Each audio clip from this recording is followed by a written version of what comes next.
na yun. Biruin mo itong si Amy Marcos, pinili si Digong kaysa sa sariling kadugo.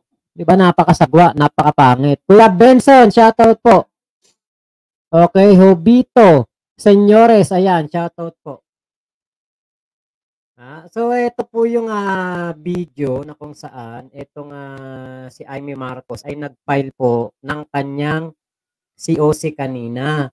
At reaksyonan po natin yung kanyang sinasabi dito na para sa akin po ay sablay. Ayan, pakinggan natin. May interview pala. Yes, magandang umaga po sa inyo lahat. Nakapag-file ako. Ako yung ika-19 na kandidato na pumila para sa senador. Ako ay pumila sa ilalim ng dati kong partido, nasyonalista, pero hindi po ako kaalyado ng anumang pangkat, anumang sektor, anumang grupo. Kaya tinataya ko na ako'y mananatiling malaya at matatag. Sa inyong lahat, sisikapin kong sagutin ang inyong mga tanong, pero hindi ko alam lahat ng sagot. This is a work in progress. This is the first time I've ever done this. But I have not resigned my old party, the Nationalista Party. And the only thing is that I will not constitute a part of the administration alliance to allow me to work together with every sector to be able to cross the line and to get things done. So, eto po. Si Senator Amy hindi naman pala tumaputi no? Pero doon sa kanyang video, yung isang pahayag na kung saan ay tinatanggihan niya ang pagpasok sa Senate slate ng ating Pangulong Bongbong Marcos. Napakaputi, nagmukhang vampira. Ang aking pinipilit gawin. Hi ma'am, good morning. Ma'am, pero can we just be clarified? Apa. So, yung tama bang sabihin na nag-beg off kayo sa endorsement ng administration coalition? Ganun na nga. Kasi baka magkaroon ng iba't ibang kulay at hindi maaari masara yung pinto sa iba't ibang sektor, mas maigi na. Alam naman natin ang halalan, madugo, mainit, mabagsik ang usapin, mas mainam na wala akong kalaban. Ayoko kasi ng ganoon. Ang nais ko talaga, hindi tumahak ng dalawang ilog, kundi maging yung iisang ilog, ang malaking tubig, ang dagat kung saan magtatakpo lahat ng ilog. Para makausap natin lahat ng sektor, tatayo ako. Hindi pwede yun eh. Diba? Sa Philippine politics, hindi ka pwedeng maging ilog.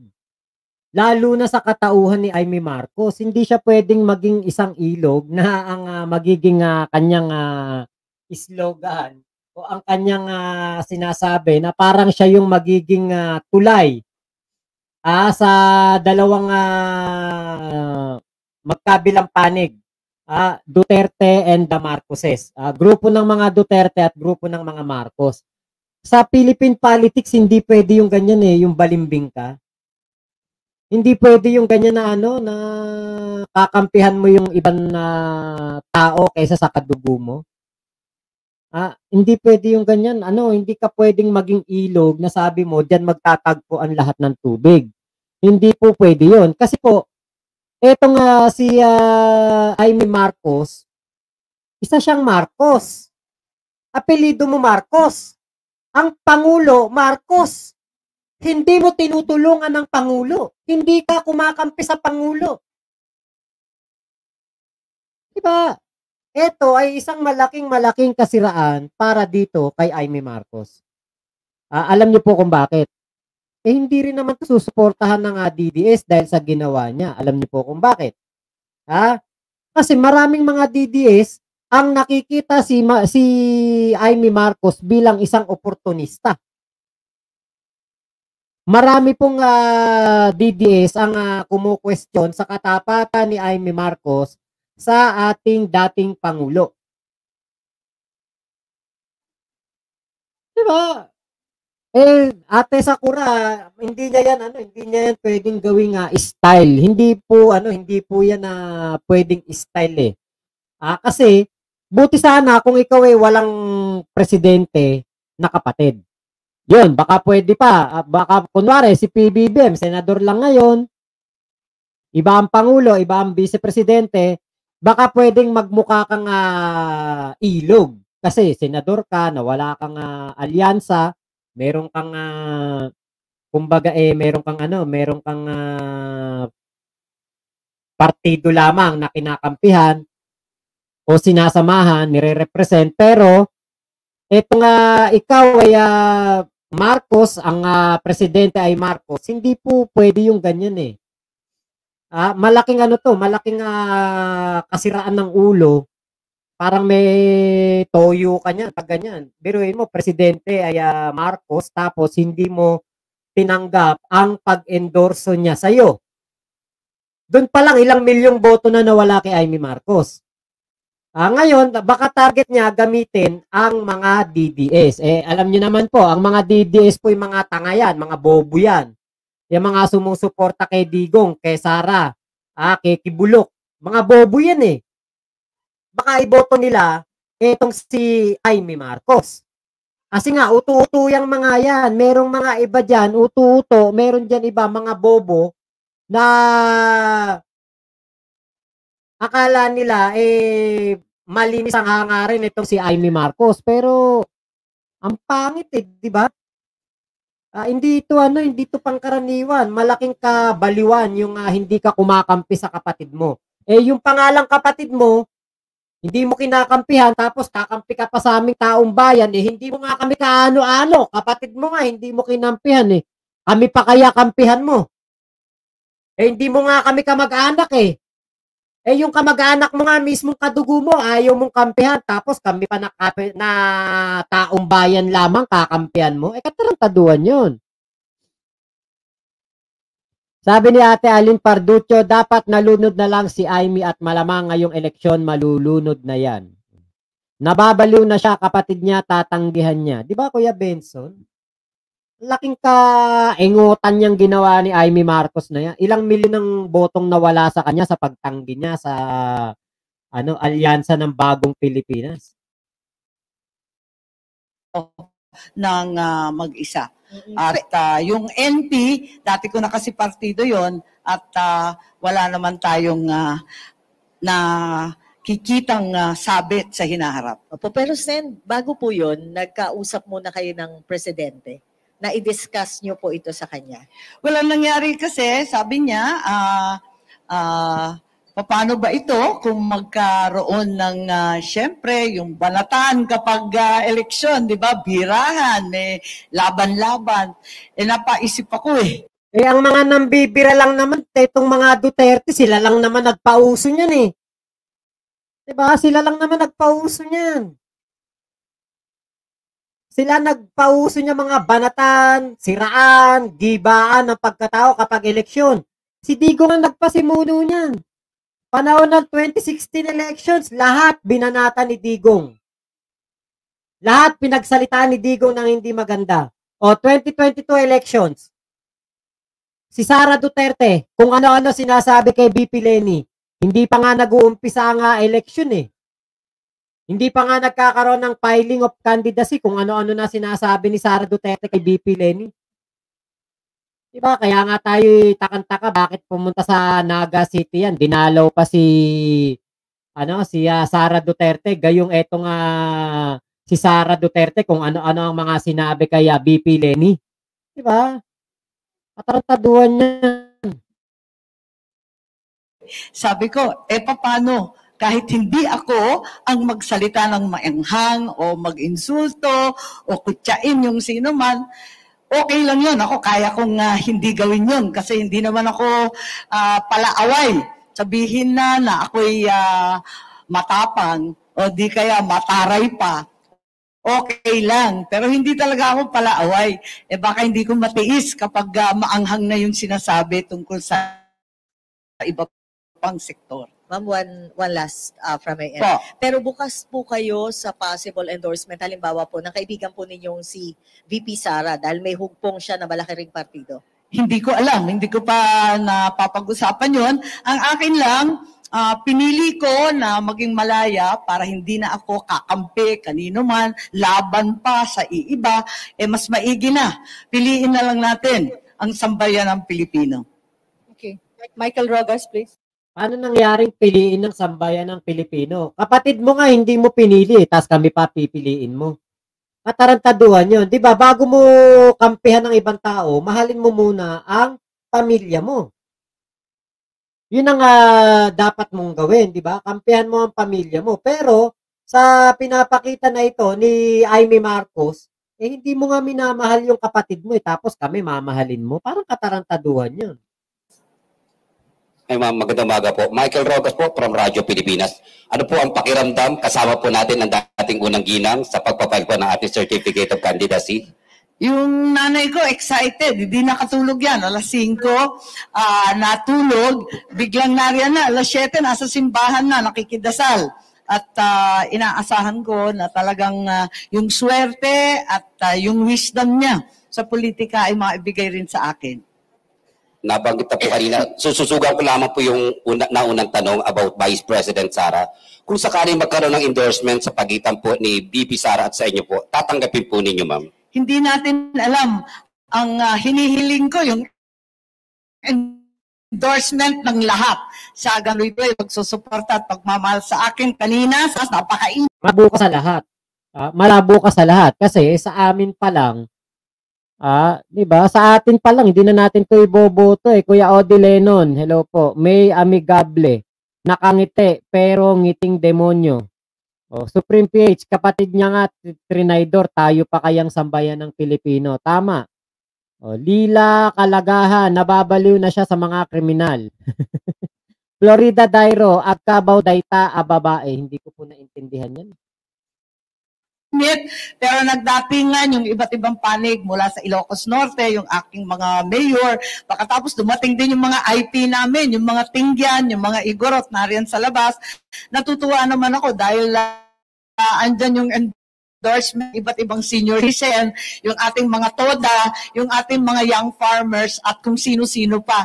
Kasi sa pakiwari nila, kahit papano, may nagawa naman tayo. Higit sa lahat sa mga magsasaka, pagkat ako yung pasimuno doon sa pagmimigay ng mga titulo, yung Agrarian Reform Condonation, yung bilyon-bilyon na utang na pasawala natin at nabigyan sa wakas ng individual titles ng ating mga magsasaka. Pero step 1 pa lang yan, kasi alam natin, may titulo nga, wala namang pera, wala namang pambili ng abono, wala namang pambili ng krudo. At dahil dito, tatakbo ako muli.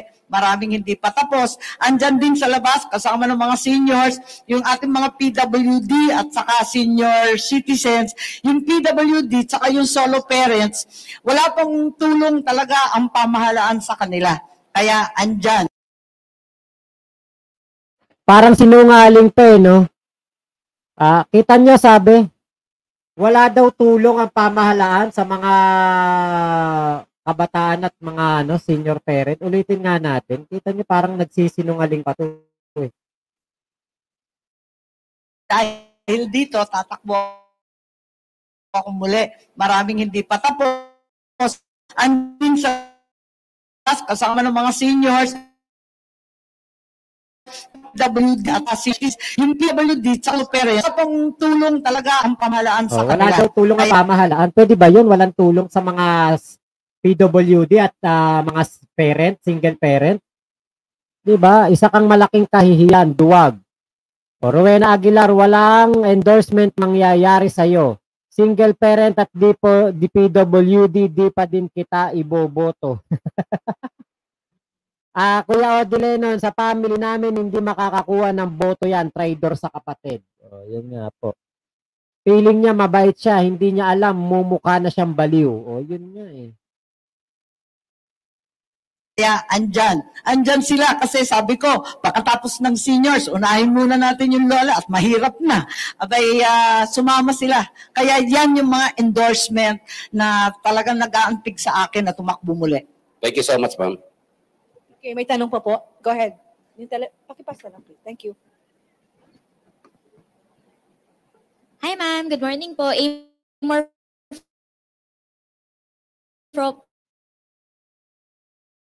from Newswatch Plus. Ma'am, to clarify, yun pong link ninyo ay national part. You also said na parang tinatarget nyo pong maging independent. So where does it start and where Hindi, does kasi it end? alam naman ninyo, nagkaroon ng mga alyansa. Di ba may isang alyansa, 5 partido. May isa pang alyansa na 2-3 partido.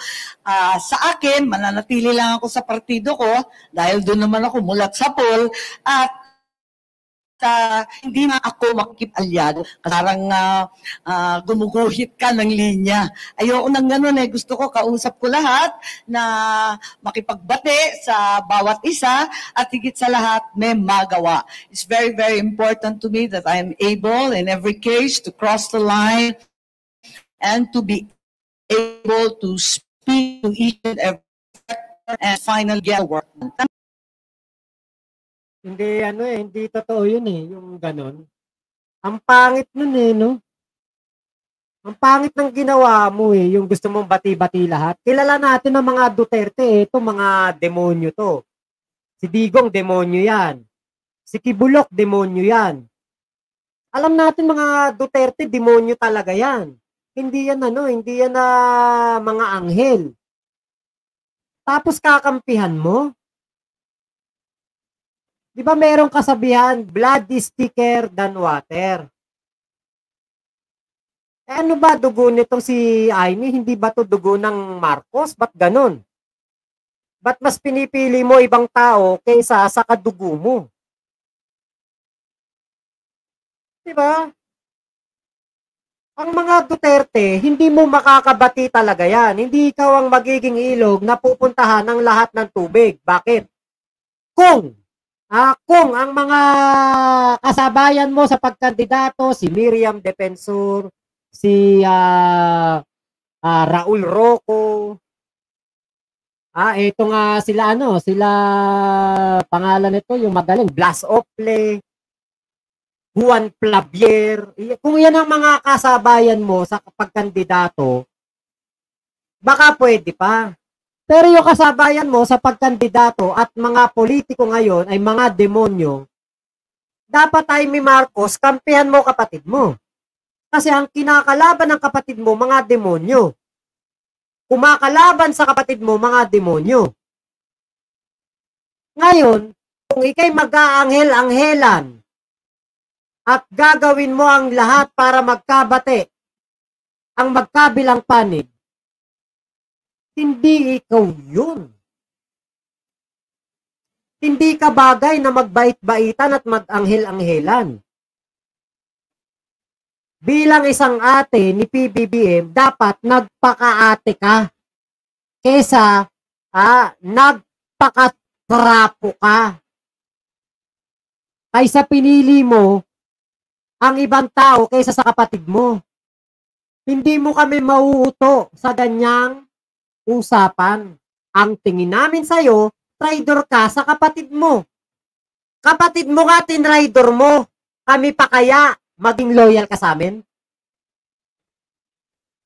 Presidente ng Pilipinas, tinraidor mo. Kami pa kaya na mamamayan lang maging loyal ka sa amin? I don't think so.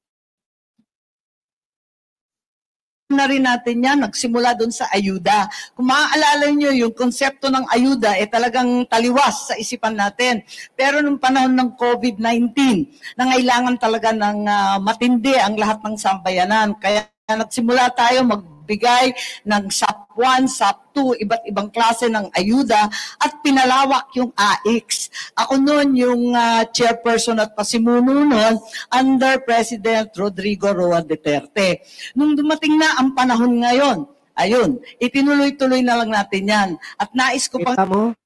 Inaangat mo pa yan, demonyo na yan, si Digong. Nagbigay nga ng AIX, nagbigay nga ng ayuda, binaon naman ang Pilipinas sa 7 trilyon na utang. Hindi ka ba nahihiya niya, Amy Marcos? Pinagtatanggol mo yung nagbaon sa utang sa Pilipinas. Tapos hindi maipaliwanag kung saan napunta. Katulad ng ama, katulad yung anak.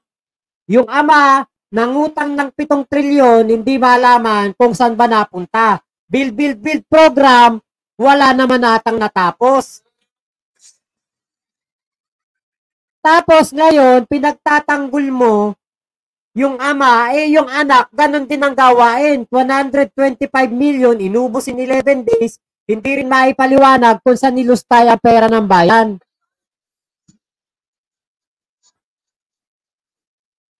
Diba? Parang napaka sagwa. Ako sa totoo lang, buti na lang talaga wala ako sa pagtatanggol kay Digong sa kay Kibulok. Bakit? Napakahirap ipagtanggol niyan. Puro kasinungalingan ang sasabihin mo diyan. Mga kriminal yan eh. Diba? Mga kriminal yung mga tao na yan, tapos sasabihin mo, mabuting tao, maraming naitulong, maraming nagawa. Nagsisinungaling ka nun. Nagsisinungaling ka at kasalanan yan doon sa taas. Kaya nga, diba, kita nyo yung mga DD shit, puro mga sinungaling, puro mga fake news ang pinapalabas nilang issue. Katulad nun, may nag-abot kay PBBM ng PIN ng Partido Federal ng Pilipinas. Ano sinabi nila? White powdery substance daw yung inabot. Bobo!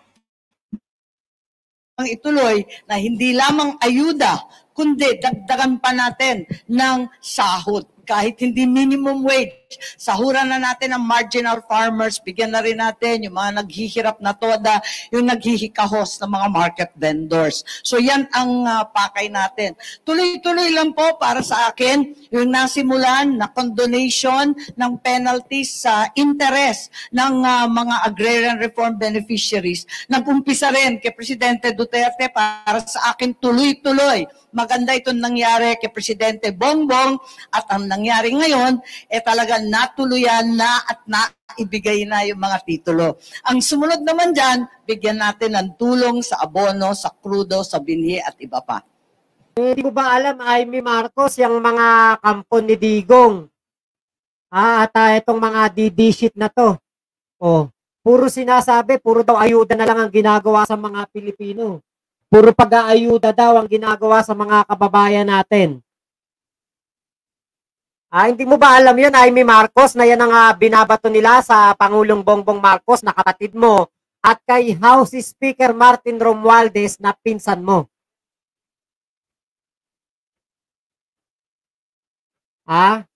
Hindi mo ba alam yun? Diba? Kaya sinasabi nila na binubusog daw ng Pangulong Bongbong Marcos at ni House Speaker Martin Romualdez sa mga Pilipino ng ayuda kasi yan lang daw ang kayang ibigay. Diba? Alam nyo nung panahon ni Digong, mayroon ding ayuda. Totoo naman yun. Hindi may kakaila, may ayuda noon. Pero napaka-konti. Kaya nga magtataka ka. 7 trilyon na yun. At least ngayon, dito sa Pangulong Bongbong Marcos, nakikita natin kung saan napupunta ang pera ng taong bayan. Yung kinikita ng gobyerno na ibabalik sa mga Pilipino. Yun ang kagandahan yan. Hindi katulad ng panahon ni Digong, mangungutang, sasabihin, pang-ayuda, mamimigay ng ilang pirasong ayuda, tapos na. Mamimigay ng SAP, yung Social Amelioration Program, mamimigay niyan. Pagkatapos mamigay, ang mga nakinabang, anak ng kapitan, asawa ng kapitan, kapatid ng mayor, anak ng mayor. Pero yung mga nakatira sa kalsada, homeless, barong-barong ang bahay, hindi binibigyan. Bakit? Hindi daw botante sa kanilang lugar. Yan ang pamumuno ni Digong. Sabi ni Crisanto, pamilyar. Payak na daw ako. Putang ina mo. Putang ina mo, Crisanto Pamilyar! Bakit buhay ka pa? Sumama ka na sa lolo't lola mo. Salot ka lang naman sa lipunan.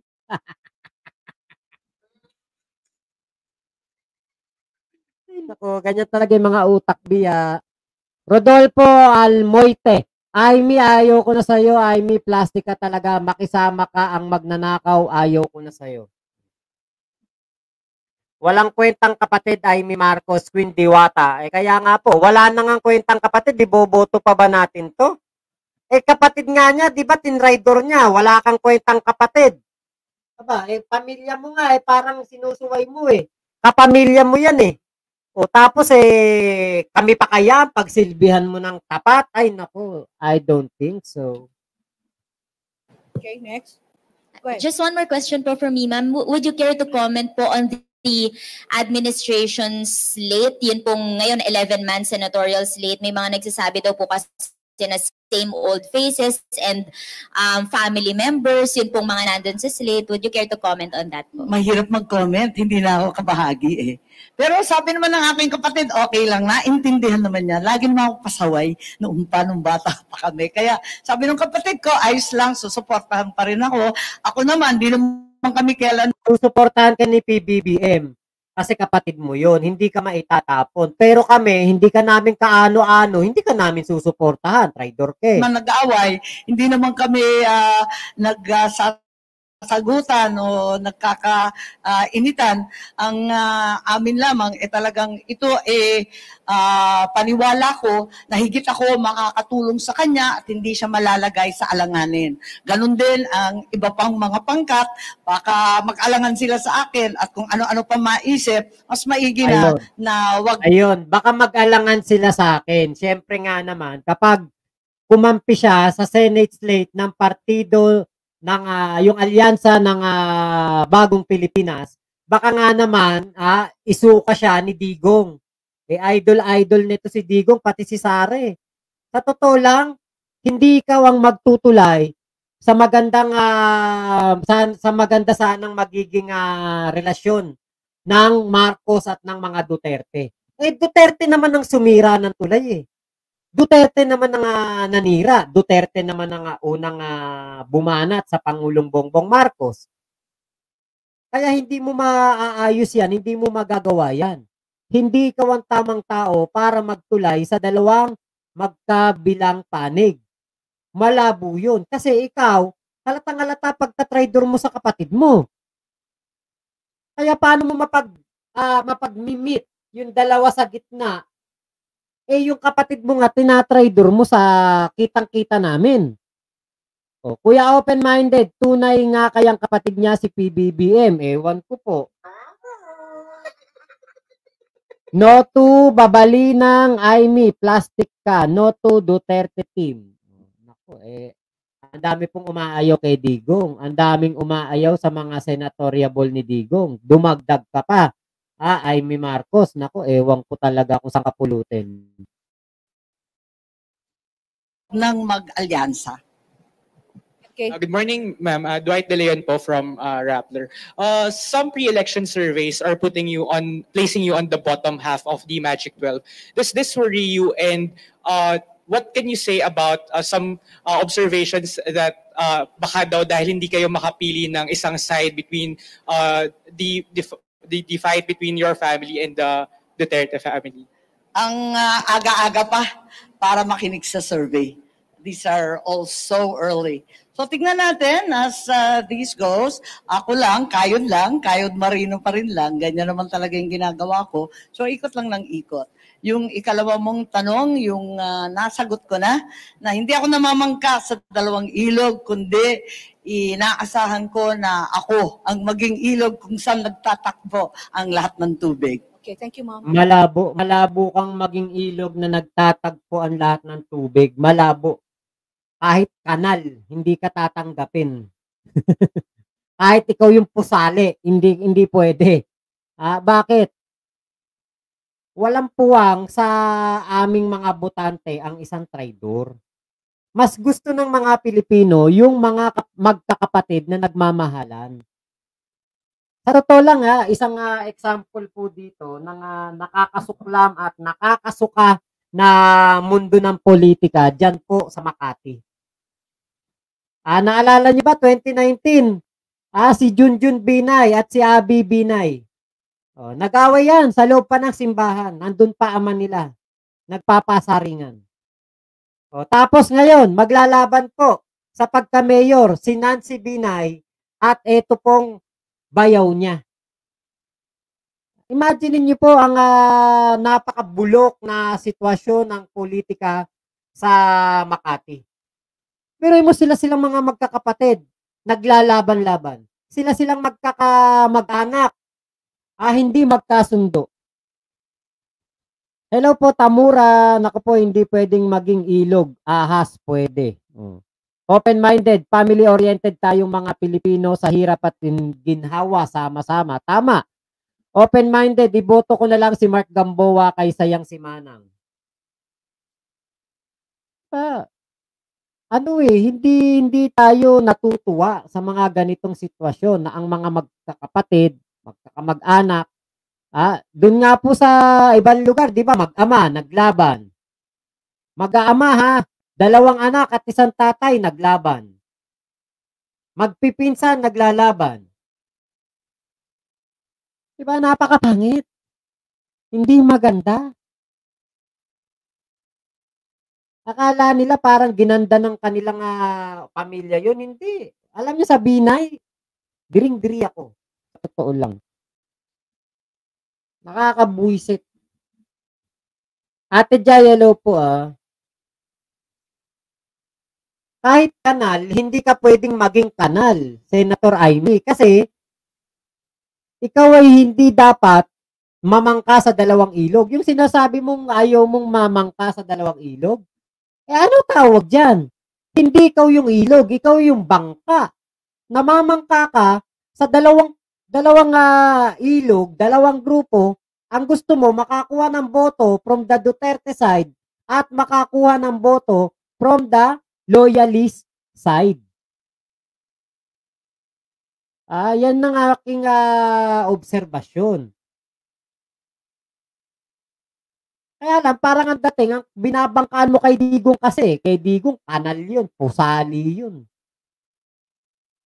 Maaari pa si PBBM ay ilog.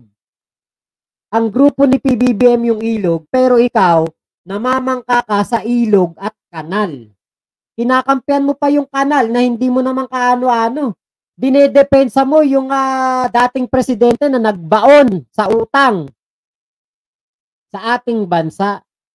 Kuya Junix World, shoutout sa'yo Cleope Lucas at Odi Lennon. Wala siya sa Magic 12. Open-minded. Mas iboboto daw niya si Mark Gamboa. Ako naman, wala sa aking problema si Mark Gamboa, si Models of Manila. Pero, hindi ko na lang siya iboboto kasi alam ko rin hindi siya mananalo Ito nga si Amy Marcos, kapatid na ng Pangulo to, nanganganibang nito tawag nito, kampanya nito nanganganibang itong matalo yung mga bayan mo, sino ba yun? Yung mga ng akbayan. Mga maaaring matalo nga yan, mas kilala yun. Pero eto nga si Mark Gamboa, sayang lang boto Kung nag-experiment lang naman siya dyan, hindi ko na lang siya iboboto. Estrella Tuason, blood is thicker than water, palabas lang yan. Ewan po natin. Ewan namin sa'yo, Amy Marcos. Diba?